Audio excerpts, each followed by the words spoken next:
Hello, this is Photography Gamer, welcome back to the channel. Today I am reviewing Mad Max for the PlayStation 4. Mad Max is an action-adventure game based on the Mad Max franchise. The game was developed by Avalanche Studios. It's an open-world game. You play as Max in a post-apocalyptic world, and the game starts with you having a run-in with some war boys. You lose your car and your gear, and the extended prologue sees you meet some guy called Chumbucket. Basically, Chumbucket helps you build a new car so you can get to Gastown and progress the story. As things progress, you'll get involved in races, vehicle combat, open world exploration, taking down enemy camps, sniper positions, lots of stuff. You'll be upgrading your car and many other things. There really is a lot of detail in this game, and it's pretty difficult to run out of different things to do because there is so much of it. The game world is huge and each area's got a different kind of visual style to it. Some are contaminated fallout areas, some used to be oceans that have run dry, and they all look amazing, and visually it's definitely a stunning game. So what is the game like to play? The game starts by slowly introducing you to the key elements of survival and combat. You have a canteen that you can refill to boost your health. You can also eat dog food and other things to regain health. It's not like a survival game though. If you don't eat, you won't die. But eating basically will give you your health back. Your vehicle needs fuel, and if you run out, you're basically just on foot until you find a gas can and can refill. So it's a cool feature. It kind of tethers you to your car because you really don't want to be on foot in this world for too long, because there's a lot of hostile raiders and they all have cars and they are very aggressive. If you're walking along the road looking for gas and 3 enemy cars come by, they will just run you down, no problem. They're very good AI, like they're really super aggressive, and you've got to be fast to get out of the way. You can also collect scrap, which is essential in the long run because it helps you level up your vehicle and add different mods and pieces to it. There are various communities in the game that you'll encounter during your playthrough. You can work for these communities, you can do missions for them. That'll unlock various different things that you can use. You can also level up these communities or do these kind of buildings within the structures that give you different features in those regions. The in-game combat is reminiscent to the Lord of the Rings game combat. You're taking on large numbers of enemies at a time. You can strike, power strike, and you can parry. And it's got a very intuitive system for taking on enemies from all different angles. Like, you feel quite comfortable. It's not like really awkward controls. It's very well done. You know, the buttons sometimes do pop up to help you, if to tell you how to parry or to use a shiv, but generally it's just really satisfying, really brutal combat. You have a shotgun but only limited ammunition, so it's only to be used in dire circumstances or when you really need to take someone out quickly before raising an alarm in an enemy camp. One of the best parts of this game are the vehicles. You start with the basic chassis of your choosing, then over the long campaign you can upgrade all the various parts and make your car able to survive the later game, you know, the battles, the races, and just generally day-to-day survival. And this is where Chumbucket becomes a real help.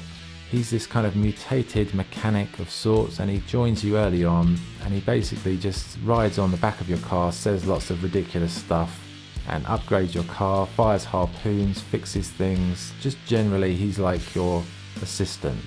You know, he can install a high-powered sniper rifle on the back of the car which you can use, but you do have to stop the vehicle to use it, so it's more like a kind of a sniper turret than a conventional gun. But the sniper is a very powerful weapon in this game, and it's really essential, yeah, especially later on in the game when you need to take people out from a distance. The enemies are varied, and there's lots of different things and people trying to kill you in the wasteland. You can kind of ease that pressure by taking down enemy camps, scarecrow towers, and other things in each region. The more things you take down, the easier the region should become. There are some other unique elements to the game that I really enjoyed. There are random sandstorms in the game that move across the world map, and you really don't want to get stuck in one of them. First time you see them, they look cool. They're like this enormous, like a tidal wave of sand sweeping across the landscape, but then when it engulfs you, it's loud, you can't see anything, and there's debris flying around, and if you're not in a car or you're not in a safe place, you're just going to die very quickly. And it's a really cool roaming enemy. It's kind of like an unpredictable thing, and it usually appears just when you don't want it, but it's one of the nicest extra features. Another thing I really enjoyed was taking down convoys. Like, you had these large rigs surrounded by several combat vehicles. They're all going, like, delivering the gas from town to town, and you have to pick them off one at a time to stop the convoy. It's very exciting, and it's one of the standout moments during playthroughs. Overall, it's a very enjoyable game to explore. The characters are all very interesting and weird, the map is varied, and the vehicle combat is also just so much fun. Graphically, Mad Max is a gorgeous game. The environments look amazing and they're really well crafted. You really feel like you're in a post-apocalyptic world, with all the remnants of a long-lost civilization spread throughout the landscape. It's very atmospheric, and the day-night cycle looks fantastic and it really adds atmosphere. The character animations are good and the lighting in general is really well done. Also, the explosion effects are amazing, and it's really satisfying when you do blow up a vehicle and it just erupts into flames. The sound, the visuals of it, amazing. The game does have a photo mode, and it's one of the first I ever used on the PS4.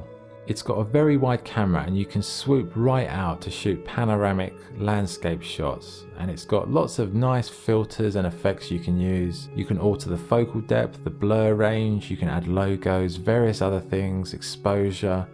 It's very comprehensive, and for me, it's still one of the best examples of a photo mode on any game on the PS4. You know, you can really capture some beautiful moments with the photo modes once you sort of explore the environments. You know, it's got so much out there for virtual photographers. As well as photo mode, you have a video mode.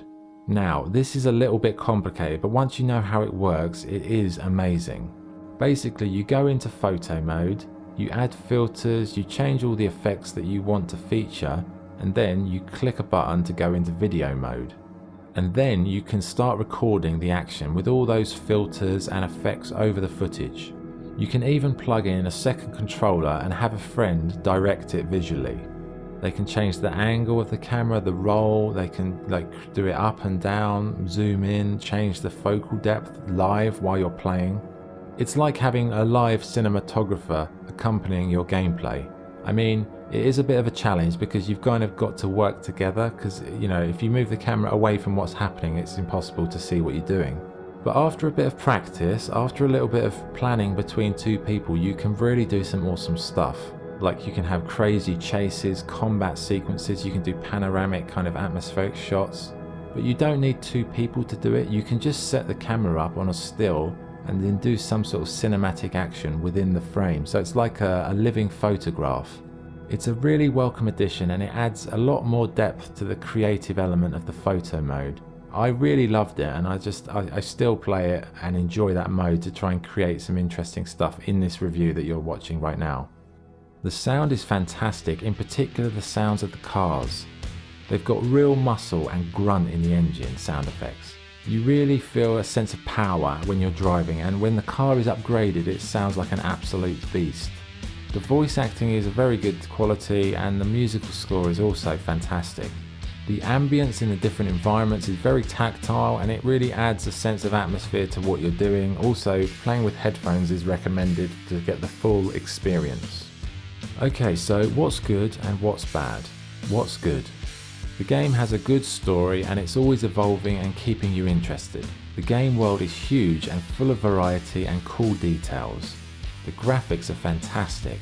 The vehicles are great fun to drive, and the vehicle combat is intense. The game has a lot of content, and this will keep you busy for a long time. I think it took me about 50 hours or so to complete, but even then I hadn't done everything.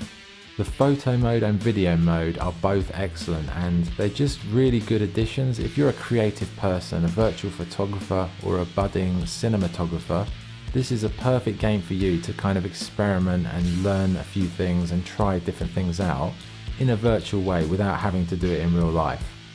What's bad? The only thing missing really are guns. You do have a shotgun and a sniper, but you don't get a lot of ammunition. I mean, I guess it suits the kind of apocalypse because ammunition would be sparse and hard to find, so you'd have to use it sparingly. It would have been nice to have a little bit more, but then again, I guess it kind of balances off with the game combat, the physical combat, the car combat, so it's not really a bad point. Okay, so what is the verdict?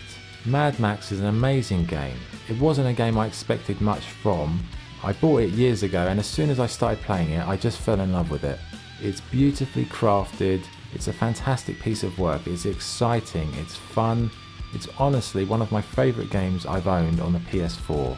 It has a great game world, great vehicle customization, great combat, lots to do, the photo mode is excellent, the video mode is awesome if you've got the patience.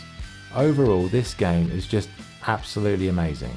I loved it the first time round, and the second time round it's still as good. So my score for Mad Max is 9 out of 10. I absolutely adore this game, and I would recommend it to anyone who wants something that's very well crafted and enjoyable. Okay, that was the review. Thank you for watching. If you enjoyed the video, please like and subscribe. This is Photography Gamer signing off.